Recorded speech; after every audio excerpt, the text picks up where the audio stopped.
Message দিতে চাই, এ মুসলমান ইমানদার যুবক বন্ধু গো, হাজার হাজার কোটি কোটি রাত জেগে মাহফিল শোনো, হাজার হাজার দিন জুমার বয়ান শোনো, জীবনে কোনো পরিবর্তন নাই, এমন বয়ান শোনার চেয়ে না শোনা অনেক ভালো।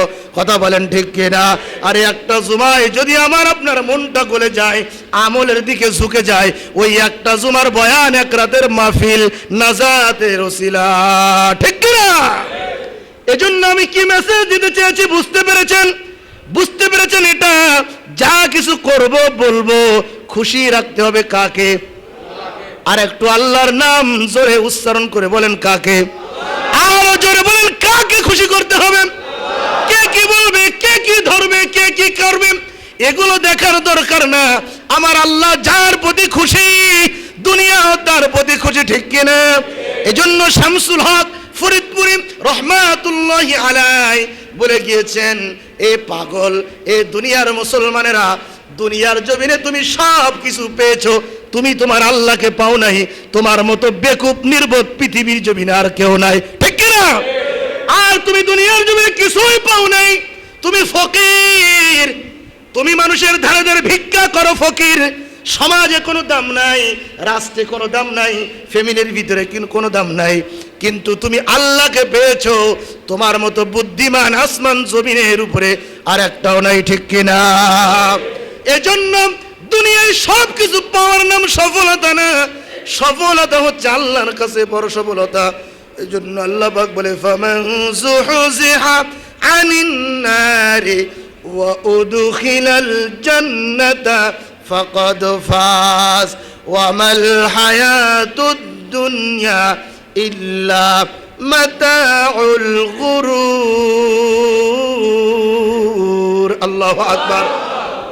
আমার আল্লাহ রাব্বুল আলামিন বলেন, দুনিয়ার সফলতা কোনো সফলতা না, দুনিয়ার সাকসেসফুলি কোনো সাকসেসফুলি না, দুনিয়া এমপি মন্ত্রী চেয়ারম্যান মেম্বার এগুলো কোনো সাকসেসফুল না, দুনিয়ায় গাড়ি বাড়ি এগুলো সাকসেস না।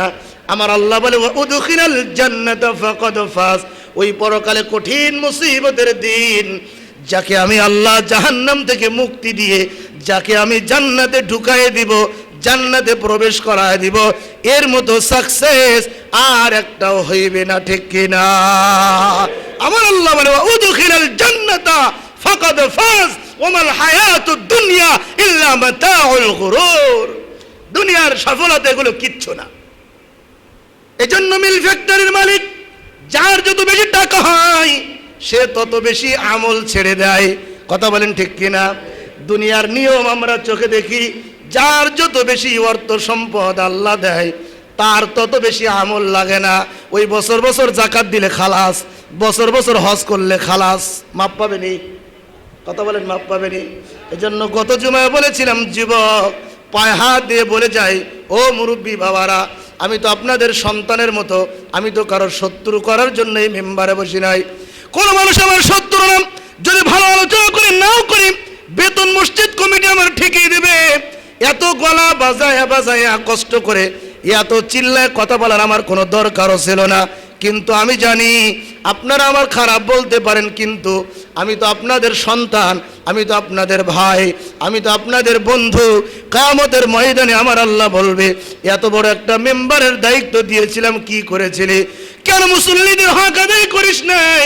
এজন্য আমি বারবার বারবার আপনাদের পায়ে হাত দিয়ে বলে যাই, পায়ে হাত দিয়ে বলি, বোঝানোর চেষ্টা করি, মানুষের কাছে খারাপ হয়। ও দোস্ত, আমি জানি বিড়ি সিগারেট ওয়াজ যদি করি, যারা বিড়ি খান তাদের গায়ে একটু লাগবে, এটাই স্বাভাবিক। ঠিক কিনা? কথা বলে না ঠিক কিনা? এটাই আপনি ওয়াজ না বুঝাইতেছি।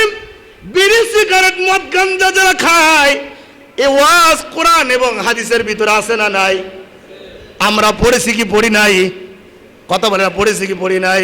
ও দোস্ত, এ কথা যদি বলতে যাই, মুসল্লি ভাইরা একটু অখুশি হবে, এটা আমার জানা আছে না নাই? হাদিয়া তো বা কম দিবে, জানা আছে না নাই?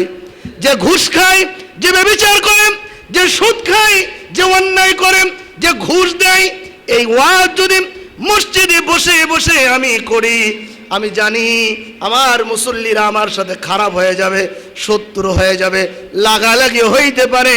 এমনকি সুদ ঘুষের ওয়াশ করতে গিয়ে অনেক ইমামের বাংলার জমিন থেকেও চাকরি হারাইতে হয়েছে, ঠিক কিনা? কিন্তু ভাই ভাই, এ আমার বাবার মুরব্বী, বাবা দাড়ি পাকা মুরব্বী, এখনো কি সময় হয় নাই? গত জুমা বলেছিলাম আল্লাহ পাক বলে আলাম ইয়ানি লিল্লাযিনা আমানু আন তাখশা কুলুবুহুম লিযিকরিল্লাহ। আমার আল্লাহর কাছে বলে আলাম ইয়ানি লিল্লাযিনা আমানু, এখনো কি সময় হয় নাই? এখনো কি বিড়ি খাওয়াটা ছেড়ে দেওয়ার সময় হয় নাই?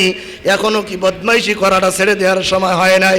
এখনো কি তোমার খারাপ কাজ থেকে ফিরে আসার সময়টা হয় নাই? এখনো কি দাড়িটা রেখে দেওয়ার সময় হয় নাই? এখনো কি জুব্বাটা পরার সময় হয় নাই? এখনো কি চকলকুড়ি ছেড়ে দেওয়ার সময়টা হয় নাই? এ মুসলমান, তুমি তো জানো না তুমি দুনিয়ার জমিনে কয়দিন বাঁচবা, ঠিক কিনা? এখনো কি সময় হয় নাই ফিরে আসার? এ মুসলমান যুবক বন্ধুদেরকে বেশি করে বলি, ও যুবক, মনে করলা হয়তো এখনো অনেক লং টাইম বাঁচবো, কিন্তু তোমার আমার মতো যুবক রাস্তায় যায় কিন্তু বাড়ি ফেরে না, ঠিক কিনা?